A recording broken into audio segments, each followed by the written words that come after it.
Hello, I'm the Smoking Cheddar, but you probably already knew that.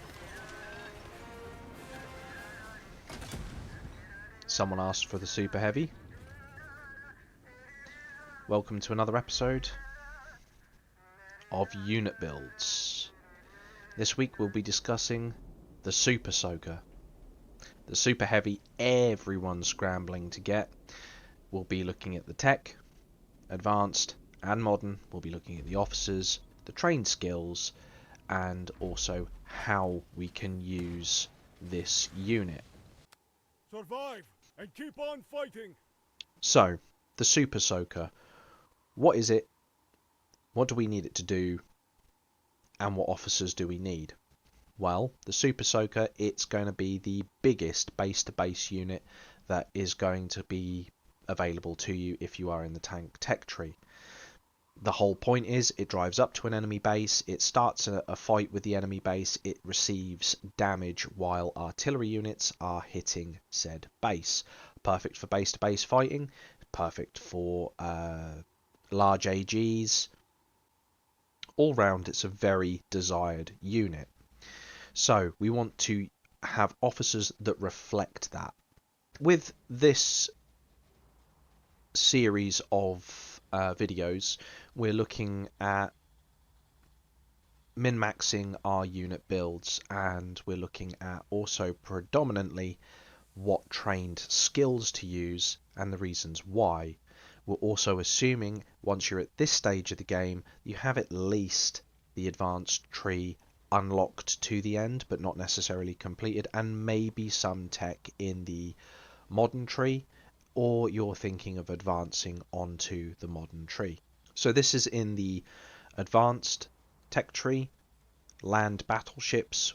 When the HP of a super heavy tank or heavy tank falls below 10%, they gain a 50% damage resist bonus for 2 seconds once every 10 seconds. And while we will have access to the all-known and loved modern fire control systems, this is kind of irrelevant. We're not looking at dealing any sort of damage here whatsoever, but in case you were wondering, this does give you your SHA base line of 5 critical strike rating and increases the critical strike damage by an additional 50%, just like it does with every helicopter and every tank. But we're not really interested in this. So, onto the modern tree. Modular composite armor. For each enemy troop they are in combat with, the super heavy tank troop gains 5% normal attack resilience and stacks up to 3 times. This we are very interested in. Normal attack resilience. What is normal attack resilience? Well, a single shot from a tank barrel, from an infantry gun, from an artillery gun, from an RL, from an ATG, when it hits the unit, it is classed as a normal attack. So this is normal attack resilience, additional damage modifier applied to ground or air force troops' normal attacks. Its stat is affected by normal attack boost and normal attack resilience and the attacking and defending troops. So we're going to be able to resist more damage with this stat. This is a very, very, very good stat to go for if you are in a super heavy, and we will get to that. Now, when we're at the end of the tree, you do get damage intensity and damage resistance bonuses, but it only counts if they kill a unit. Now, this unit, the Super Soaker, that's not what we're going for. So for the captain, we'll be going with Iron Cavalier. The reason being is when the tactical skill is deployed, we get a 2000 shield coefficient, but we also get a 30% skill resilience buff. So the skill damages that come off the artillery that hit so hard that help you flatten enemy bases, you're going to be able to reduce those hitting your tank by up to 30%. The 2 stats we are going to need in abundance are going to be resilience stats or resistance stats, and we're going to need HP. However, we are going to err more towards resistances and resiliences than we are to HP. We do get a 40% bonus for the SH though, which already has an insanely high amount of hit points. We also get a damage resistance buff from garrisoned troops. Specifically, we get a damage resistance of 32%. So typically your damage resistance buffs go up to about 20-25%, but when you're attacking an enemy base, the units that are shooting back at you are classed as garrisoned.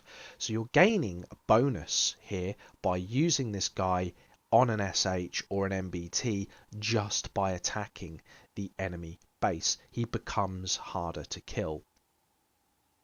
Let's carry on, shall we? We're not really interested in heavy barrage. It's a damage output. We're not really interested in that. But this is what we're after. Reduces pen damage taken by this officer's tank or helicopter troop by up to 40% for 10 seconds upon entering combat. Now, why is that important? Well, if you start an enemy base and that enemy base has an anti-tank gun or a helicopter on the inside of it, it's now going to deal 40% less damage when it penetrates your tank for 10 seconds. That's even more significant considering a few months ago we had an update where the artillery that's inside a base is now considered primed, which means it's already going to, as soon as you attack the base, it fires its first volley back immediately. Whereas before it used to have to charge like normal artillery, you'd get the countdown timer, and then obviously the advantage was if you were attacking an enemy base, you would charge your artillery first, and then you would flatten the enemy base. You no longer get that advantage, that 2-second gap advantage, which you could exploit.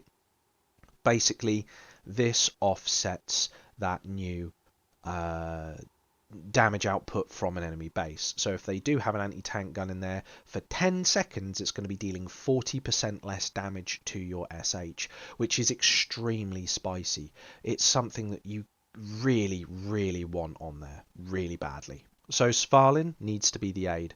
This is non-negotiable. So we're going to buff up that shield even more. So the second wave, the first wave of skills have gone off. We're getting a 30% skill damage reduction.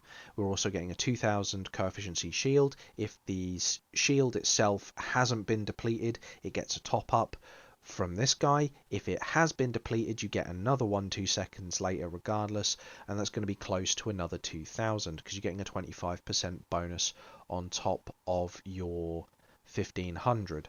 So, you know, it gives you about a 1875-ish bonus shield if the shield is knocked out, or it's going to top up that 2000 shield. So either way, you're getting a good deal with him being in second place. Very good deal indeed. We'll look at the other skills quickly. Again, we're getting a damage resistance buff of 20%, which is absolutely fantastic. We're getting an HP buff of a further 40%, so we've now got a total of 80% additional HP on the unit. We have a damage one. Again, we're not really interested in damage at all for this unit.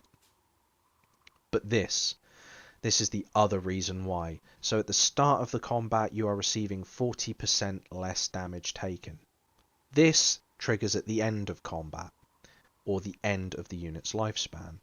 Whenever the HP of this officer's tank or helicopter troop falls below 20% in combat, increase the damage resistance by 50%.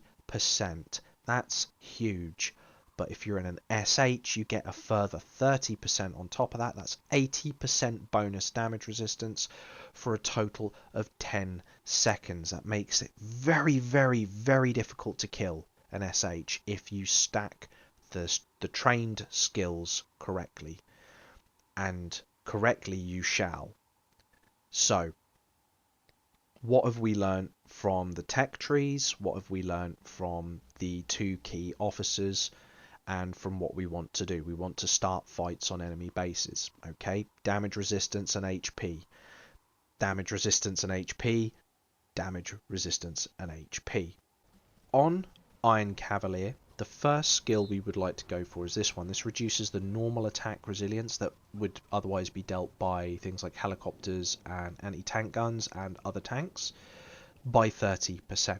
This is going to give you an extra buff, an extra bit of leeway when you are coming under attack. The penetration damage, the normal attack damage, the blast damage, the critical strike damage, all of these sources of damage are, I think they're classed as normal attacks. They're not classed as a skill attack, a coefficient attack, they're classed as a normal attack. First, an instructor second. We will be taking the 40% skill damage reduction for Iron Cavalier because this is just simply too good to pass up. This is a very, very, very good skill. On to Svalinn. The first train skill we want to put on there, we want to make sure we've got on there, is a 20% minimum damage resistance buff. You can pick one up from my favourite officer here, Lady of Justice. And for the final trained skill, we can take this cheeky little balanced skill on Svalinn for a 10% damage resistance bonus. It does give us a damage intensity of 10%. We're not really looking to deal damage. This would be better served on a field unit, I will admit. But in terms of stacking damage resistances, I think this is a pretty good second. What is it that this super heavy does? This super heavy drives out of your base, it drives up to the enemy base, it knocks on the door, and it starts getting shot at. What sort of things are we looking to do with it? We're looking for it to take damage, but we don't want it to just simply die. We want it to be as hard to kill as possible, which is why we've got so many different types of damage resistance on there. We've got so many different types of damage mitigation on there. We've gone for blast damage, bonus HP, we've gone for skill damage reduction, we've gone for normal attack resilience, we've gone for so much that really benefits the target here. And the target for this tank is to stay alive long enough for your artillery, for the AG's artillery, to flatten the enemy base. There is nothing else we need this to do. The objective of a soak unit isn't to get wiped out, it's to take damage. You don't want all of your super heavies to be eliminated. You want to keep them alive. You don't want to throw your units away. And the best way you can do this is by leveraging certain in-game mechanics, much like damage resistance. Damage resistance is an extremely good example. We can stack it and stack it and stack it on one unit until it's really hard to kill. The inverse of that is it's not going to deal much damage, and it's not going to be good at much or else, which is where balancing comes in. If you're going to use a super heavy, if you're going to use infantry, you're going to need to have big guns to back it up. This is going to enable you to be able to become a base-to-base player. This super soaker will help you drive your base up to an enemy base, deploy, exit with the super heavy, start a fight, your artillery can come out and attack the enemy base, and before the SH is destroyed, you can withdraw the artillery, then withdraw the SH. That is how this unit is designed. So, as always, a link will be in the description box down below to my Discord channel. Please read the opening page if you do not, and follow the instructions on the screen that are before you. You will just be mocked by everyone in voice chat because it tells you how to unlock the rest of the channels. It's a bot filter. It's because I put all of my little links to Discord in the bottom of the video. I have a bot filter. So don't be an NPC and read the rules, basically, is what I'm saying.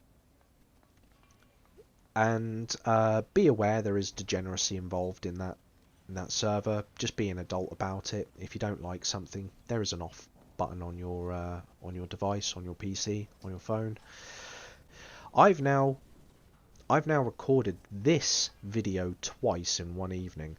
We're supposed to be starting a fight in a minute in the last dying days of the L4. And I know I alluded to there being some footage for the L4 available at the end or potentially during this L4 that I might release. I haven't decided yet. I haven't got around to actually looking at it yet either. So I don't know if it's any good. But yeah. The Super Soaker, ladies and gentlemen. The unit you want to get beaten up with. Now, if you've made it this far into the video, you're probably thinking, oh, I was kind of hoping to see something different with the Super Heavy. Something perhaps with Uncle in it. That's next week. Okay? There's only 2 viable builds for the Super Heavy, the Super Soaker and the Defender. This is the Super Soaker. I got to put it out first because, well, Iron Cavalier and Svalinn combo is broken.